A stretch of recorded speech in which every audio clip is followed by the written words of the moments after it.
Friends good morning. आजना lecture video में आपणे धोरण 10 विषय गणित प्रकरण नंबर 10 वर्तुळ स्वाध्याय 10.1 दाखला नंबर 1 वर्तुळ ने केटला स्पर्शक होय। तो विद्यार्थी मित्रों आपणु जे वर्तुळ जे गोल होय छे ए वास्तव में केवी रीतना बनेलू होय छे। तो आपणे एक केंद्र लई परिकरनी अणिया मूकी अने गोल આપણે શું કરીએ છીએ વર્તુળ દોરી દઈએ છીએ। બરાબર આ રીતના આપણે ગોળ વર્તુળ દોરી દઈએ છીએ।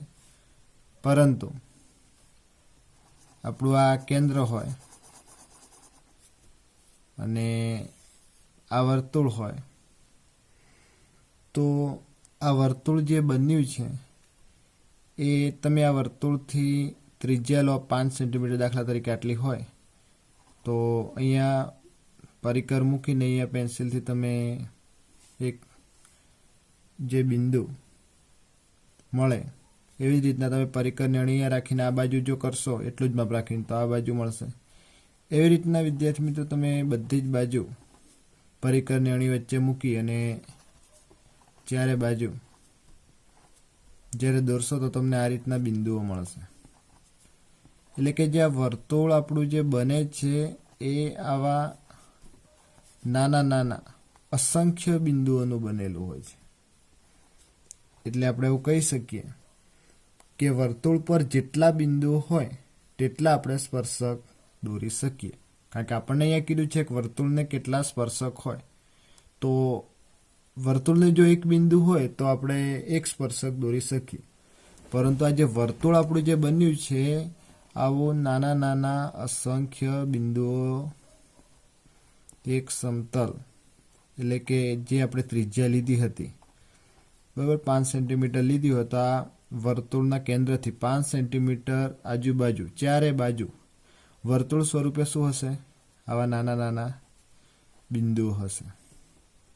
એટલે અસંખ્ય બિંદુ હોય એટલે વર્તુળને કેટલા સ્પર્શક હોય તો એક બિંદુ હોય तो वर्तुळ ने जो एक ज बिंदु होय तो एक स्पर्शक होय परंतु अहींया वर्तुळ ने तो असंख्य छे गणी न शकाय એટલા तो वर्तुळ ने કેટલા स्पर्शक होय तो આપણો જવાબ થશે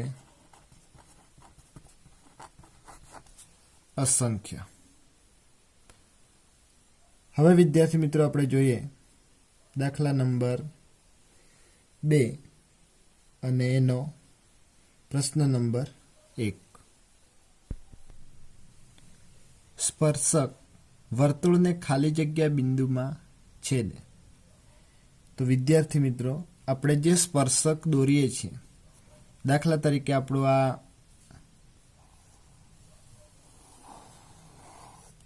वर्तुळ छे अने आ वर्तुळ पर आपणे एक स्पर्शक दोरवो छे। चलो आपणे आ एक स्पर्शक दोर्यो तो आ स्पर्शक वर्तुळ ने केटला बिंदु में छेदे छे एवुं कही शकीए तो अहींया एक बिंदु में छेदशे। એટલે આપણે આ ખાલી જગ્યાનો જવાબ આવશે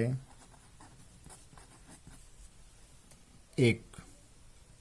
અને આપણે આને કહેવું હોય તો જે રેખા આ શું છે એક પ્રકારની રેખા છે તો જે રેખા માત્ર વર્તુળને એક જ બિંદુમાં છેદે તો તે રેખાને વર્તુળનો સ્પર્શક કહેવાય।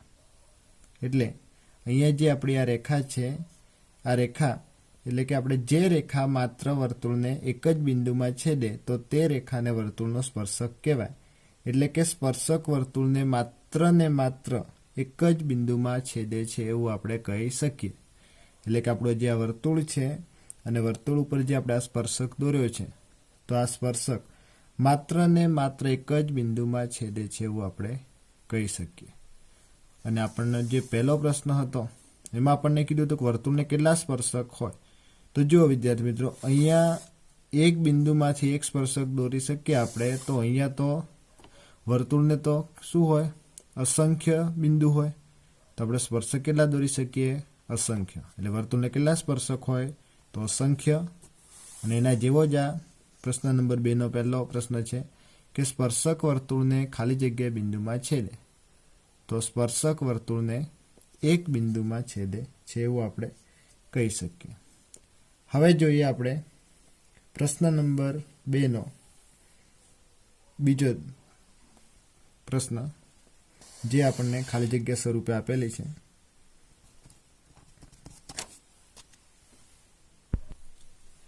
વર્તુળને બે બિંદુમાં છેદતી રેખાને ખાલી જગ્યા કહે છે.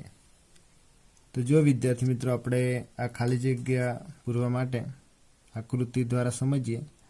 વર્તુળને બે બિંદુમાં છેદતી રેખા, તો આપણે ચલો એક વર્તુળ દોરી દઈએ. આ મેં એક વર્તુળ દોર્યું અને આ વર્તુળને બે બિંદુમાં છેદતી રેખા, બે બિંદુ એટલે ચલો એક મેં બિંદુ અહીંયા અને એક બિંદુ મેં અહીંયા કર્યું. તો આ બે બિંદુને છેદતી રેખા એટલે આપણે અહીંયા એક આ બે બિંદુમાં પસાર થતી એક રેખા દોરી દઈએ. તો આપણી જે આ રેખા છે, બરાબર, બે બિંદુમાં છેદતી રેખા, તો આને શું કહેવાય? બંને બિંદુમાંથી શું થયું? આ રેખા છેદે છે, આ બાજુથી આ બાજુ ગઈ, આ બાજુથી આ બાજુ ગઈ. એટલે વર્તુળને બે બિંદુમાં છેદતી રેખાને શું કહેવામાં આવે છે? છેદિકા કહેવામાં આવે છે. છેદિકા એટલે તમારી ખાલી જગ્યાનો જવાબ આવશે છેદિકા. એટલે કે જે રેખા વર્તુળને બે બિંદુમાં છેદે તેને વર્તુળની છેદિકા કહેવામાં આવે છે.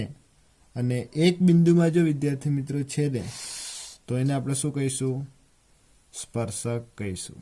ખાસ ધ્યાન રાખજો, વર્તુળને બે બિંદુમાં છેદતી રેખાને છેદિકા કહે છે. અને એક જ બિંદુમાં છેદે તો એને સ્પર્શક કહેવાય. અને જો વર્તુળને બે બિંદુમાં છેદતી રેખા હોય એને છેદિકા, અને જો એક જ બિંદુમાં છેદે તો એને શું કહેવાશે? સ્પર્શક કહેવાશે. હવે જોઈએ વિદ્યાર્થી મિત્રો આપણે પ્રશ્ન નંબર 2નો ત્રીજો. વર્તુળને વધુમાં વધુ ખાલી જગ્યા સમાંતર સ્પર્શક હોય. તો ચલો આ ખાલી જગ્યા આપણે આકૃતિ દ્વારા સમજીએ. વર્તુળને તો આપણે સૌથી પહેલા એક વર્તુળ દોરી દઈશું. વર્તુળને વધુમાં વધુ ખાલી જગ્યા સમાંતર સ્પર્શક. હવે આપણે સમાંતર સ્પર્શક દોરવાનું છે. તો તમને ખબર છે કે આ રીતના સ્પર્શક આપણે દોરી શકીએ. એક બિંદુમાં છેદે છે એવું. જો તમે થોડો ઉપર દોરશો તો બે બિંદુમાં છેદશે, બરાબર, આની જેમ. તો એને છેદિકા કહેવાય. પરંતુ આપણે અહીંયા શું કરવાનું છે? સ્પર્શક દોરવાનું છે. આ વર્તુળને તમે વધુમાં વધુ, એટલે કે આપણે જે આ વર્તુળ અહીંયા આપેલો છે, આ વર્તુળને આપણે વધુમાં વધુ કેટલા સ્પર્શક દોરી શકીએ? અને સ્પર્શક કેવા દોરવાના છે? સમાંતર. આમ જોવા જાવ તો સ્પર્શકો વર્તુળ ઉપર જેટલા બિંદુ હોય એટલા સ્પર્શક આપણે દોરી શકીએ. પરંતુ અહીંયા આપણે સ્પર્શક દોરવાના છે, પણ કેવા? તો સમાંતર. તો જો વિદ્યાર્થી મિત્રો, અહીંયા આપણે એક સમાંતર સ્પર્શક દોર્યો. થોડા તમે ઉપર જાઓ તો બે સ્પર્શક શું થાય? બે બિંદુમાં છેદે એટલે સ્પર્શક કહેવાય ને એને છેદિકા કહેવાય. હવે વિદ્યાર્થી તમે આમ નામ જો આ બાજુ ઉપર છેક જતા રહો તો તમે આ બાજુ એક બીજો સ્પર્શક આના જેવો સમાંતર દોરી શકો. એટલે વર્તુળને વધુમાં વધુ અહીંયા કેટલા સ્પર્શક આપણે બન્યા? તો બે સ્પર્શક બને. એટલે વિદ્યાર્થી મિત્રો પ્રશ્ન નંબર 2નો જે ત્રીજી ખાલી જગ્યા છે આનો જવાબ આવશે 2. એટલે કે વર્તુળને વધુમાં વધુ બે સમાંતર સ્પર્શક હોય. હવે જોઈએ વિદ્યાર્થી મિત્રો આપણે પ્રશ્ન નંબર 2નો દાખલા નંબર 4. વર્તુળને અને સ્પર્શકના સામાન્ય બિંદુને ખાલી જગ્યા કહે છે. વર્તુળને અને સ્પર્શકના સામાન્ય બિંદુ.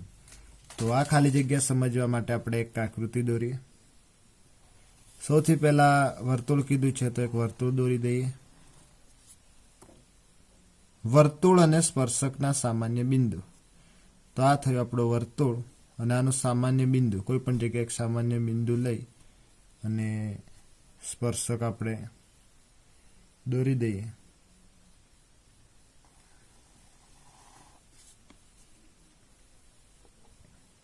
એટલે વર્તુળને અને સ્પર્શકના સામાન્ય બિંદુને ખાલી જગ્યા કહેવામાં આવે છે. તો અહીંયા શું કહેવાશે? વર્તુળ અને સ્પર્શક.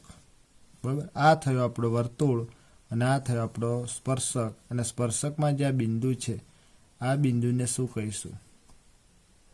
તો વર્તુળ ઉપર જે સ્પર્શક હોય અને એ સ્પર્શકનું જે બિંદુ છે એ બિંદુને આપણે સ્પર્શ બિંદુ તરીકે ઓળખીએ છીએ. એટલે વિદ્યાર્થી મિત્રો, આનો જવાબ આવશે સ્પર્શ બિંદુ. હવે જોઈએ વિદ્યાર્થી મિત્રો આપણે સ્વાધ્યાય 10.1 મુખ્ય પ્રશ્ન નંબર 3.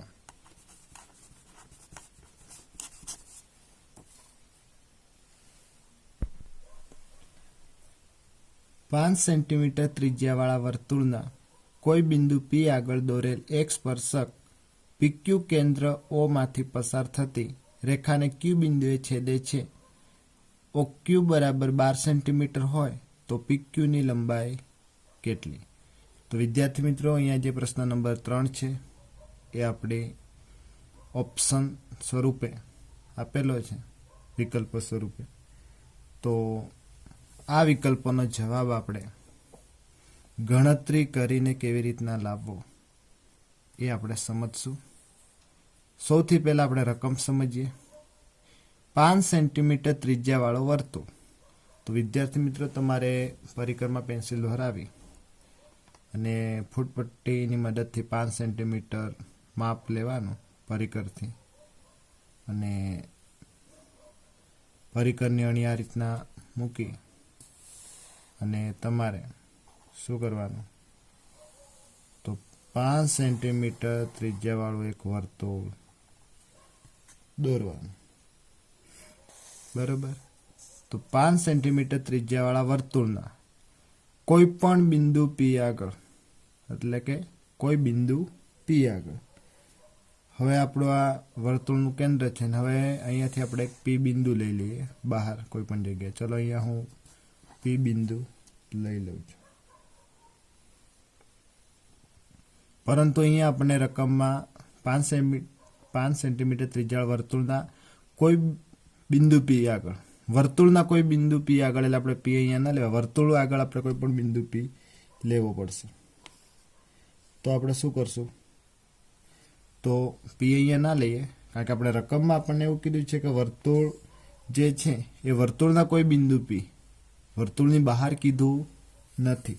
તો આપણે P બહાર ના બતાવીએ, પરંતુ ક્યાં બતાવશું? વર્તુળની ઉપર કોઈ પણ બિંદુ આગળ. વર્તુળની આજુ વર્તુળ જે છે, તો વર્તુળ તો અસંખ્ય બિંદુનું બનેલું છે. તો આપણે આ વર્તુળ પર કોઈ પણ જગ્યાએ બિંદુ P બતાવીએ.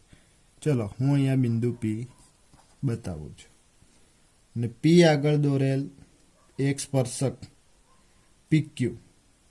P આગળ શું છે? એક દોરેલ સ્પર્શક PQ. તો ચલો, અહીંયાથી આપણે એક સ્પર્શક દોરી દઈએ અહીંયા સુધી, અને આપણે જે અહીંયા Q નામ આપી દઈએ. એટલે વિદ્યાર્થી મિત્રો, 5 સેન્ટીમીટર ત્રિજ્યાવાળું વર્તુળના કોઈ બિંદુ P આગળ, એટલે વર્તુળ ઉપર આપણે કોઈ પણ જગ્યાએ એક બિંદુ P બતાવ્યું, તો આપણે અહીંયા બિંદુ P બતાવ્યું અને P આગળ જે દોરેલ એક સ્પર્શક. તો P આગળ આપણે શું કરવાનું છે? આપણે ટૂંકમાં વર્તુળ ઉપર એક સ્પર્શક દોરવાનો છે. એક બિંદુ કોઈ પણ જગ્યાએ બતાવી અને બિંદુનું નામ P આપી દેવાનું અને ત્યાંથી તમારે શું કરવાનું? એક સ્પર્શક દોરી દેવાનું. અને સ્પર્શક જે તમે દોર્યો એ સ્પર્શક તમારો PQ થશે. રકમમાં તમને PQ કીધું છે, એટલે આ તમને વર્તુળ ઉપર P બિંદુ લીધું, તો બહાર જે છે તે આપણે Q બિંદુ લઈ લેવાનું, એટલે તમારે PQ થઈ જશે. કેન્દ્રોમાંથી, તો વચ્ચે જે વર્તુળનું કેન્દ્ર છે 5 સેન્ટીમીટર ત્રિજ્યાવાળું વર્તુળ જે તમે દોર્યું, તમારે વિદ્યાર્થી મિત્રો આ બધી આકૃતિ પરિકરની મદદથી જ દોરવાની છે. તો અહીંયા જે કેન્દ્ર છે એનું નામ પણ આપણને કહી દીધું છે. તો આમાંથી પસાર થતી જે રેખા છે, એટલે કે O કેન્દ્રમાંથી પસાર થતી રેખા એ Q બિંદુએ છેદે છે. એટલે કે આપણું જે આ કેન્દ્ર છે અહીંયાથી જે રેખા પસાર થાય છે એ રેખા ક્યાં છેદે છે? તો ક્યુ બિંદુને છેદે છે. તો આપણે અહીંયાથી ક્યુ બિંદુને છેદે એ રીતના રેખા દોરી દઈએ અને OQ બરાબર 12 સેન્ટીમીટર છે. આ O થી Q અંતર પણ આપણને વિદ્યાર્થી મિત્રો આપી દીધું છે 12 સેન્ટીમીટર. તો PQ ની લંબાઈ શોધો, એટલે કે આ P થી Q ની લંબાઈ આપણે શોધવાની છે. અને આ થઈ આપણી ત્રિજ્યા. તો એક આપણો કાટકોણ ત્રિકોણ બન્યો. PQ શોધવાનું કીધું છે. તમે અહીંયા જોશો ત્રિજ્યા પણ આપણી જોડે નથી, પરંતુ નથી એવું નથી. કેમ? કારણ કે આપણે જે વર્તુળ દોર્યું કેટલું દોર્યું છે? 5 સેન્ટીમીટર ત્રિજ્યાવાળું દોર્યું છે. તો ભલે અહીંયા નથી આપેલું, પરંતુ આ ત્રિજ્યા કેટલી ગણાશે આપણી? 5 સેન્ટીમીટર ગણાય. કારણ કે આપણે જે વર્તુળ દોર્યું છે એ કેટલું દોર્યું છે? તો 5 સેન્ટીમીટર ત્રિજ્યાવાળું દોર્યું છે. હવે વિદ્યાર્થી મિત્રો આ MCQ સ્વરૂપે છે, એટલે તમારે આની અંદર ડાયરેક્ટ બે બાજુનું માપ આપેલું છે અને ત્રીજી બાજુનું માપ નથી આપેલું, તો તમે પાયથાગોરસના પ્રમેય મુજબ ડાયરેક્ટ તમારે શોધી લેવાનું, બરોબર. અને જો દાખલા સ્વરૂપે જો તમને આપ્યું હોય તો તમે શરૂઆતમાં આજે તમે આકૃતિ બનાવી એના વિશે બે શબ્દો લખવા લખી શકો કે અહીં ત્રિજ્યા કઈ છે? OP. એટલે તમારે લખવાનું કે અહીં ત્રિજ્યા OP એ સ્પર્શ બિંદુ P માંથી પસાર થાય છે. એટલે કે અહીં જે આપણી ત્રિજ્યા OP છે, આ ત્રિજ્યા OP એ સ્પર્શ બિંદુ P માંથી શું થાય છે? પસાર થાય છે.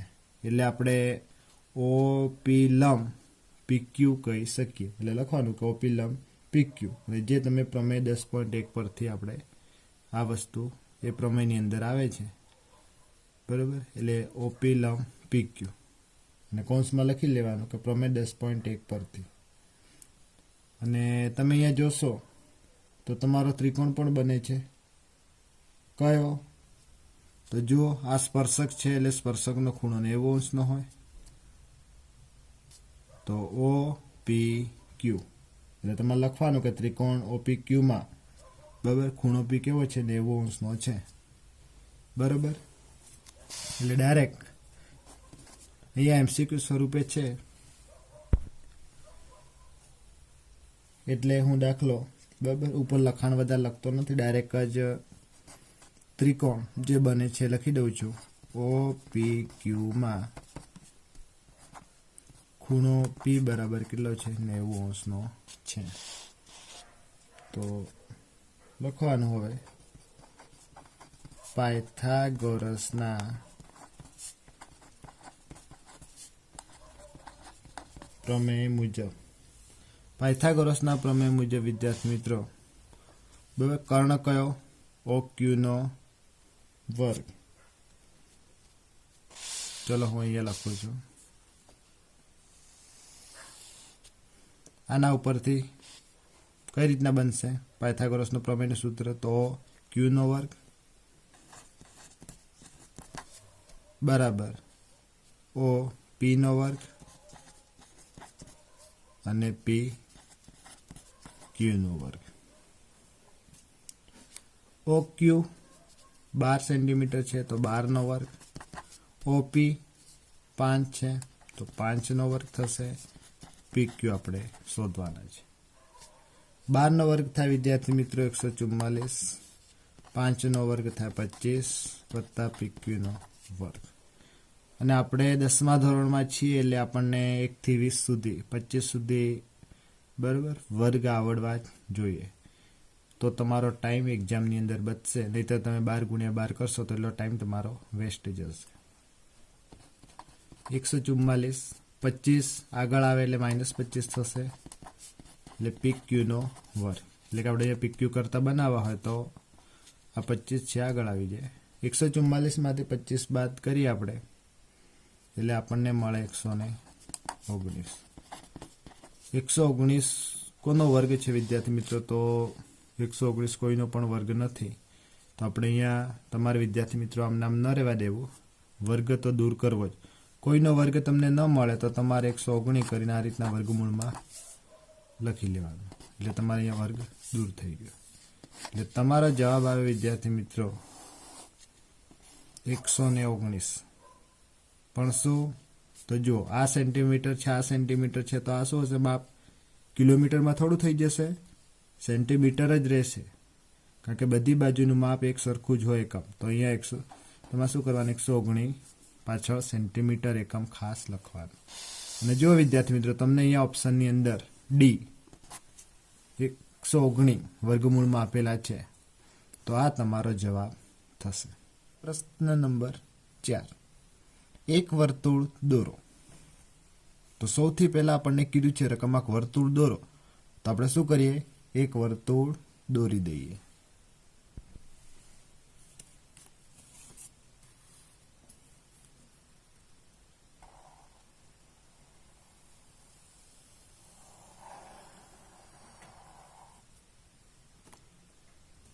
આ એક વર્તુળ આપણે દોરી દીધું હવે કીધું છે કે જે પૈકી એક વર્તુળનો સ્પર્શક અને બીજી વર્તુળની છેદિકા હોય આ વર્તુળની અંદર એક વર્તુળનો સ્પર્શક હોય અને બીજી શું હોય છેદિકા હોય તો આપણે એક છેદિકા અને એક સ્પર્શક દોરીશું તો ચલો આ થઈ ગયો આપણો સ્પર્શક બરોબર સ્પર્શકનું નામ પણ આપી દઈએ બંને બાજુ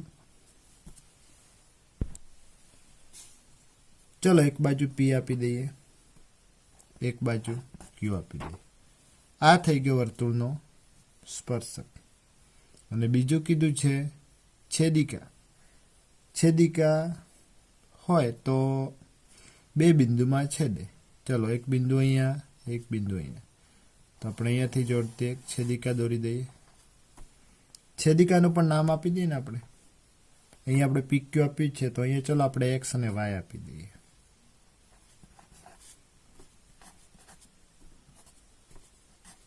બરાબર રકમ આપણને જેમ કહે તેમ આપણે કરવાનું એક વર્તુળ દોરો એમ કીધું છે તો આપણે વર્તુળ દોર્યું જે પૈકી એક વર્તુળનો સ્પર્શક અને બીજી તેની છેદિકા હોય એક આપણો સ્પર્શક અને બીજી છેદિકા હોય તેવી આપેલ રેખાને સમાંતર હોય તેવી બે રેખાઓ દોરો અને આવું આપેલું હોય એવું આપણે શું કરવાનું છે તો તેવી આપેલ રેખાને સમાંતર તો આપણે એક રેખા આવી આપેલ છે આ રેખાને સમાંતર દોરવા છે એટલે બધું કેવું હોવું જોઈએ આપણું સમાંતર હોવું જોઈએ અને સમાંતર રેખા માટે આપણે અહીંયા પણ નામ આપી દઈએ અહીંયા એક્સ વાય આપ્યું અહીંયા પી ક્યુ આપ્યું તો અહીંયા આપણે એ બી આપ્યું તો આપણે અહીંયા શું કર્યું તો એક વર્તુળ દોરો તો વર્તુળ દોર્યું જે પૈકી એક વર્તુળનો સ્પર્શક આ સ્પર્શક બીજી વર્તુળની છેદિકા હોય તો આપણી આ થઈ છેદિકા તેવી આપેલ રેખાને સમાંતર તો આપણી જે આ રેખા આપેલી છે આ રેખાને સમાંતર બે રેખાઓ દોરો તો આપણે આ બે રેખાઓ દોરી રેખાને સમાંતર આપણે દોરવાની હતી તો આપણે રેખાને સમાંતર બે દોરી હવે આના ઉપરથી આપણે લખવું હોય જે કર્યું એ આપણે લખીએ અહીં શું આપેલું છે નીચેથી સ્ટાર્ટ કરીએ અહીં રેખા આપેલી છે કઈ રેખા એ બી તો લખી શકીએ આપણે અહીં રેખા એ બી અથવા તો અહીં રેખા એ બી આપેલ છે અથવા તો તમે એમ પણ લખી શકો કે અહીં એ બી એ રેખા છે અથવા તો અહીં રેખા એ બી આપેલ છે બરાબર બીજી રેખા કઈ છે પીક્યુ છે બરાબર અહીં રેખા એ બી છે એક તો અથવા તો અહીં રેખા એ બી આપેલ છે અથવા તો દોરેલ છે એમ લખો તો પણ ચાલે ચલો હવે આની વાત કરીએ કઈ છે રેખા પીક્યુ તો રેખા પીક્યુ ક્યાં આવેલી છે તો વર્તુળનું કેન્દ્ર થશે તો ઓ કેન્દ્રવાળા વર્તુળનો સ્પર્શક એટલે કે આ જે રેખા આપણી જે પીક્યુ છે સ્પર્શક અહીંયા જે દોર્યો આપણે આ છે શું તો રેખા પીક્યુ છે રેખા પીક્યુ શું છે તો વર્તુળનો સ્પર્શક છે અને જે કોની સમાંતર છે? તો એ બી ને સમાંતર છે. તો આપણે આના ઉપરથી લખી શકીએ કે રેખા PQ એ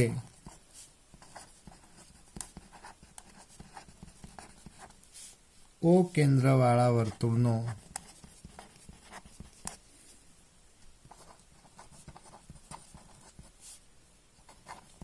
સ્પર્શક છે, જે રેખા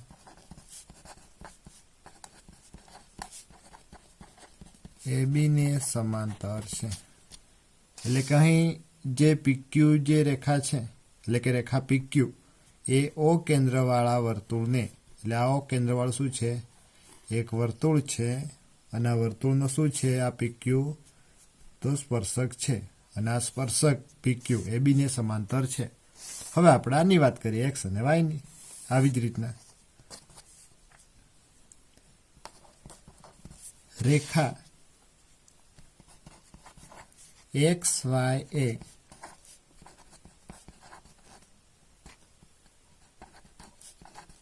O કેન્દ્રવાળા